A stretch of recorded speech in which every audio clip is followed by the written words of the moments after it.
रुसवाई का आलम अब ये है जनाब कि फ़र्क नहीं पड़ता अब उनको मेरे नाराज़ होने से। कछु जोई हाल हो गया है गुना अशोकनगर शिवपुरी संसदीय सीट के भारतीय जनता पार्टी के सांसद केपी यादव को। मैं भारत का शिक्षित व्यक्ति हूँ और यहाँ की जनता ने मुझे चुना है। मैं यहाँ का चुना हुआ जनप्रतिनिधि हूँ, एक सांसद हूँ।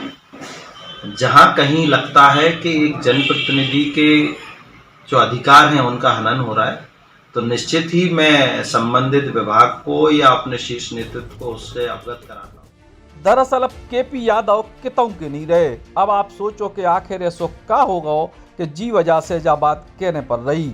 दरअसल 2019 के लोकसभा के चुनाव में केपी यादव ने ज्योतिरादित्य सिंधिया को हराओ और इसके बाद केपी यादव बड़े नेता के तौर पर उभरे भारतीय जनता पार्टी में। काहे कि उनने ज्योतिरादित्य सिंधिया को चुनाव हराओ तो, लेकिन समय को फिर देखो कि कछु दिना बाद ही ज्योतिरादित्य सिंधिया खुद भाजपा में शामिल हो गए और न केवल भाजपा में शामिल भये बल्कि राज्यसभा के सांसद भी बने और केंद्र की सरकार में मंत्री भी बने। और इसके बाद भी उनको गुना संसदीय क्षेत्र को लगाव नहीं छूटे और लगातार गुना संसदीय क्षेत्र में ज्योतिरादित्य सिंधिया सक्रिय हैं और इस तरीके से काम कर रहे कि जैसे वे इस क्षेत्र के लोकसभा के सांसद हो गए, जबकि केपी यादव की स्थिति जा हो गई कि उनको स्थानीय कार्यक्रम में बुलावा के लाने भी शिकायतें करने पड़ रही और इसके संग ही प्रशासनिक स्तर पर भी वे जूझ रहे हैं। और सबसे बड़ी बात कि अब उनकी झल्लाहट साफ नजर आने लगी है और उनने मध्य प्रदेश सरकार के कैबिनेट मंत्री महेंद्र सिंह सिसोदिया को मूर्ख जैसे शब्दों से संबोधित कर दो है। दरअसल महेंद्र सिंह सिसोदिया ने कुछ दिन पहले ज्योतिरादित्य सिंधिया की मौजूदगी में कही थी कि गुना शिवपुरी क्षेत्र की जनता से गलती हो गई कि उनने 2019 में ज्योतिरादित्य सिंधिया को हरा दो। और यही बयान से भड़के केपी यादव ने उल्टी सीधी बयानबाजी कर डाली महेंद्र सिंह सिसोदिया के खिलाफ। अब सवाल जो नहीं है कि को सही है या को गलत है, काहे कि केपी यादव तो भाजपा के टिकट पर चुनाव जीते थे और महेंद्र सिंह सिसोदिया अपने नेता ज्योतिरादित्य सिंधिया के लाने फिर से गुना सीट पर फील्डिंग जमावे में लगे हैं। लेकिन सबसे बड़ा सवाल है भारतीय जनता पार्टी को रुख, जो सीधे तौर पे सिंधिया के संग नजर आ रहा हो। काहे के इतनी बयानबाजियां होने के बाद भी ज्योतिरादित्य सिंधिया के कोनो समर्थक से शांत होने की अपील नहीं करी गई भारतीय जनता पार्टी के प्रदेश नेतृत्व के द्वारा, या यूं कहें कि भाजपा के प्रदेश नेतृत्व की स्थिति या है ही नहीं है कि वे ज्योतिरादित्य सिंधिया के या फिर उनके समर्थकों के खिलाफ कोनो बयानबाजी कर सकें। कहा कि ज्योतिरादित्य सिंधिया तो केंद्रीय आला कमान से ही बातचीत करके भारतीय जनता पार्टी में शामिल हुए हैं और यही वजह है कि ज्योतिरादित्य सिंधिया हों या उनके समर्थक मंत्री खुले तौर पे अपने तरीके से अपनी स्टाइल में काम कर रहे हैं।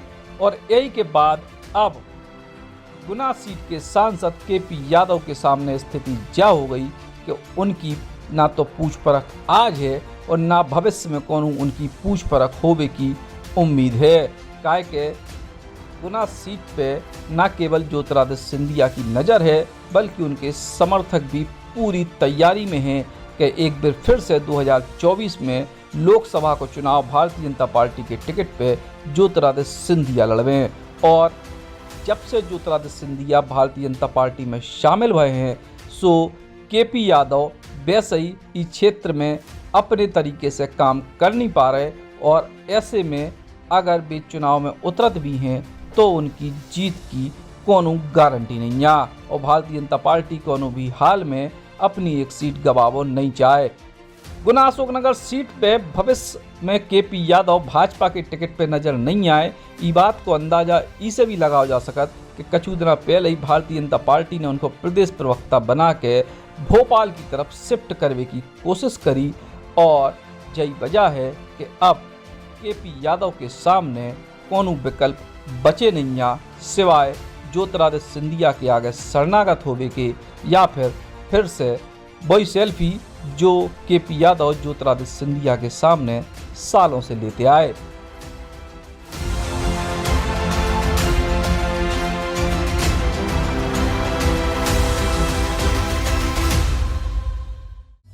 नमस्कार सतना, आपके शहर में पहली बार अब तक का सबसे बड़ा एग्जीबिशन कम सेल समदड़िया आभूषण 916 hallmark gold Kundan antique polki diamond मोती कलस्टोन के जेवरों का भव्य स्टॉक। शादी के संपूर्ण जेवरों की खरीदारी का सुनहरा मौका 23 से 25 मई 2022 तक। आज भव्य शुभारंभ श्री मोतीलाल जी गोयल के द्वारा।